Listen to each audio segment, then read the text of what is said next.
I changed my mind. I'm going to make another longer video because I'm up and why not? Um, I want to make a video. I just made one talking about kind of the nature that we've been experiencing on our walks.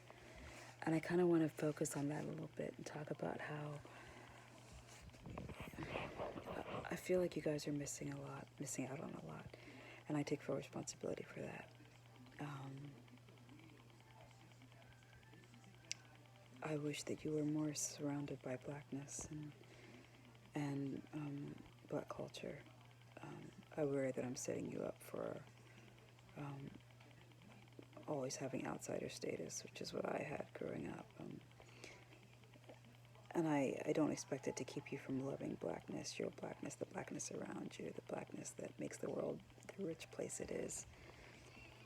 But I do feel like I'm failing a bit as a parent, not allowing you to be among your people and not allowing you to kind of be ensconced in the culture. You're going to have to learn about it rather than experience it, and that breaks my heart. Um, and I hate that it's money that's the reason, because I don't know if that's true. I mean, yeah.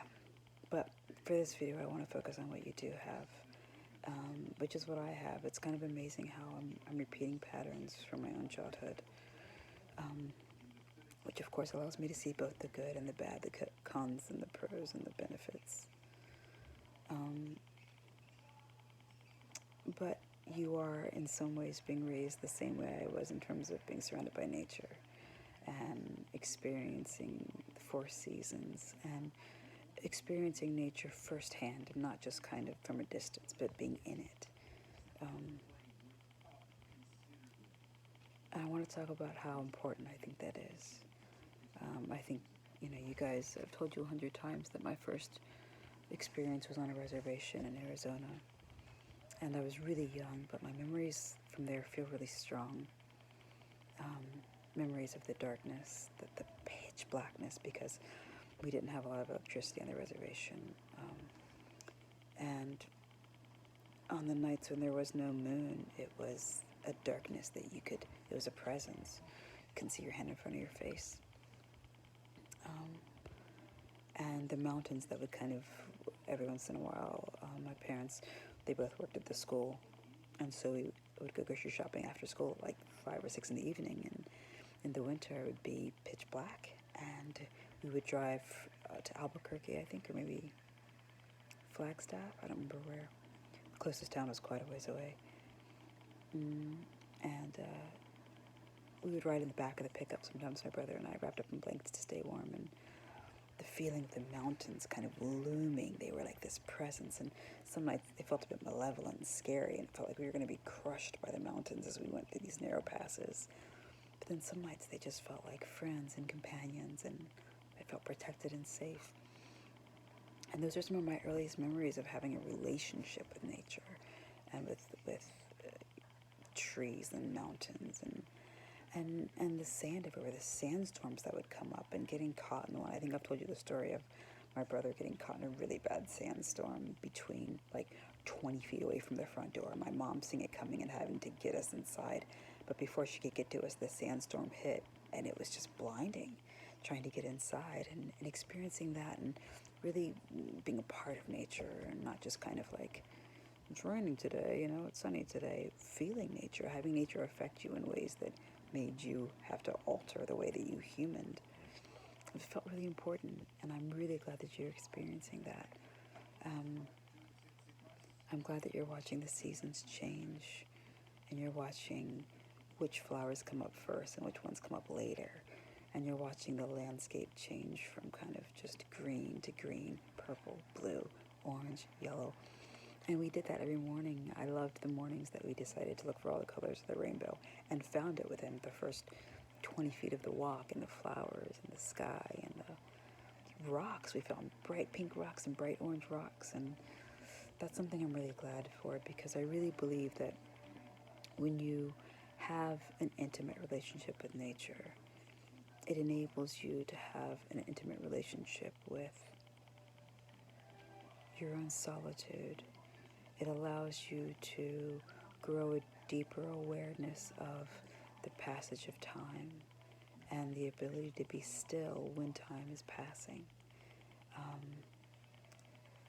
There are days when it is frenetic and frantic, and I'm more thinking of before I had children, days when there was just chaos all around, and I was able to create a quiet space like I was sitting on a rock at Cunningham Falls, which was one of the parks of my youth, because I knew what it was like to be still and quiet and to just feel the breeze against your skin and to just hear the wind in the leaves and the sound of chipmunks skittering close by and the sound of the waterfall maybe a mile ahead down the path. And I think when you experience the stillness and the noise and the fury and the peace and the cycles of nature, it allows you to create space inside of yourself for the same things. I've always said that the thing that I like most in both a landscape and a person, a human, is wildness. Wilderness is a thing that it's good to cultivate within yourself. You don't know how close all of you came to be named wilderness. I always just had people talking me out of it, but we're losing wilderness every day. We lose wilderness all over the world. We lose quiet spaces. We lose spaces where you can hear the trees communicating with each other, spaces where the mushrooms, the big mushrooms all connected underground, are calling to us. I think I've told you guys about the magic of morel hunting, how there's a time of year in Maryland where we would begin to go morel hunting, and it really is like hunting in every sense of the word, because you can be standing in one place and there's no morels, and you're like, that's going to be a no morel day, we're going to go home empty-handed, and then suddenly the morel calls to you and you look up and there's the one morel, and you realize that you are standing in a field of morels. They just appear, but they wait until the moment that you are still enough to deserve to bear witness to them, and then there they are. And it's so exciting to hunt morels. I really love it. I don't know if there's some around here, but I should find out. We should definitely go for a morel hunt.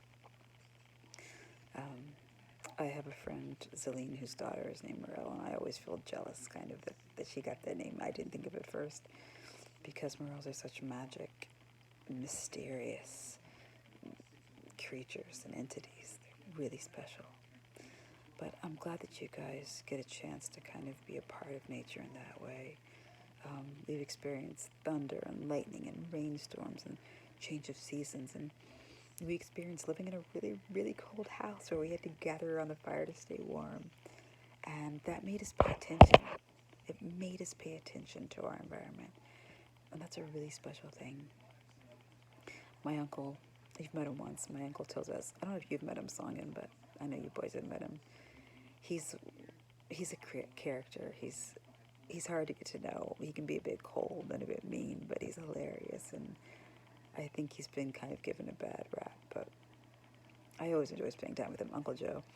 Anyway, he always tells this story, this joke where a guy gets up in the morning. I think it takes place in Texas or someplace hot, but the guy gets up in the morning and his air conditioning's really cold, and he throws off his blanket even though it's July, and he gets ready for work, and he leaves his air-conditioned house and runs through the heat to his air-conditioned car and drives to his air-conditioned office and runs from the car to the elevator and goes to his air-conditioned office and works all day, and runs from his air-conditioned office back to his air-conditioned car and drives to his air-conditioned house. And as soon as he walks in the house, his wife is there and she says, "How was the day?" And he says, "Sure was a hot one." It's just a joke about how we think we're part of our environment, but a lot of times we're not. We don't really experience it. We just kind of move through it without paying attention. And that's easy to do in a city or in a place where you're running from air conditioning to air conditioning or heat to heat. But I think living in the country, we're reaching that season again, boys, where you're going to be gathering song, and you're going to be going out to the wood shed to bring it in, and it's going to be freezing cold, and sometimes we'll forget to do it during the day, and you'll have to go out in the dark at night with a flashlight around your head, and it'll be freezing cold, and you'll bring the wood in, and we'll put it in the fire. I like that our life allows us to really be a part of the world that we're, the nature that we're in.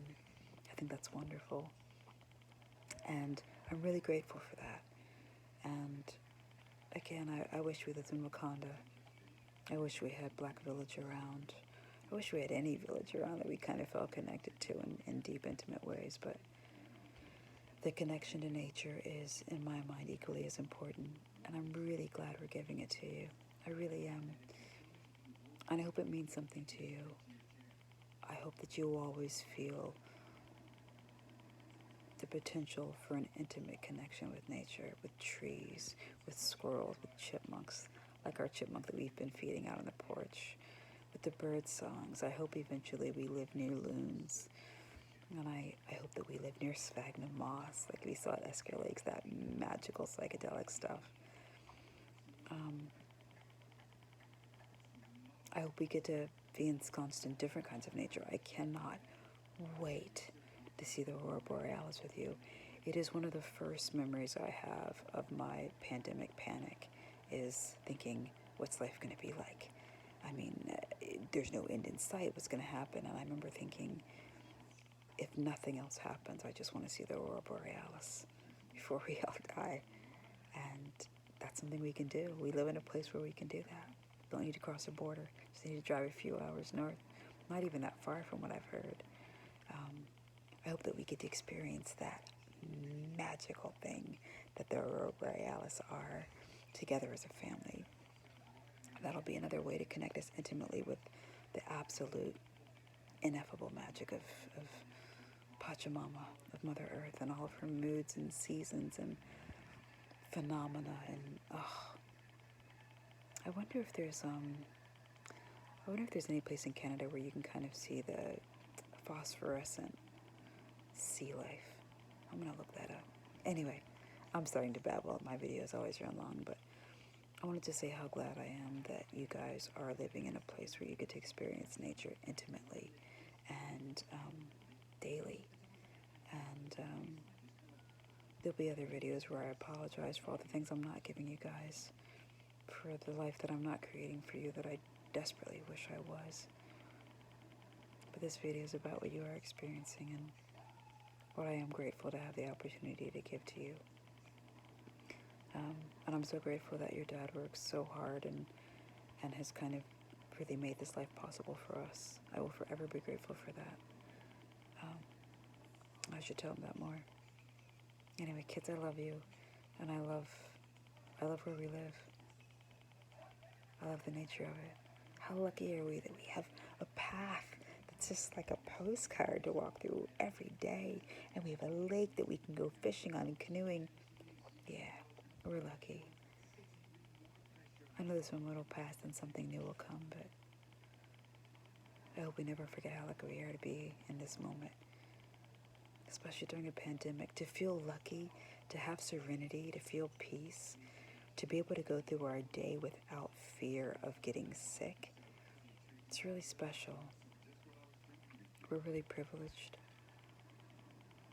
Thank goodness for that, because there are so many ways in which we're not privileged babies, you beautiful brown and black babies. But this is a privilege we have right now, living in the country where we live, living in this postcard of a place, of a paradise. I love you, babies. All right, I'm going to end this video. I love you so much.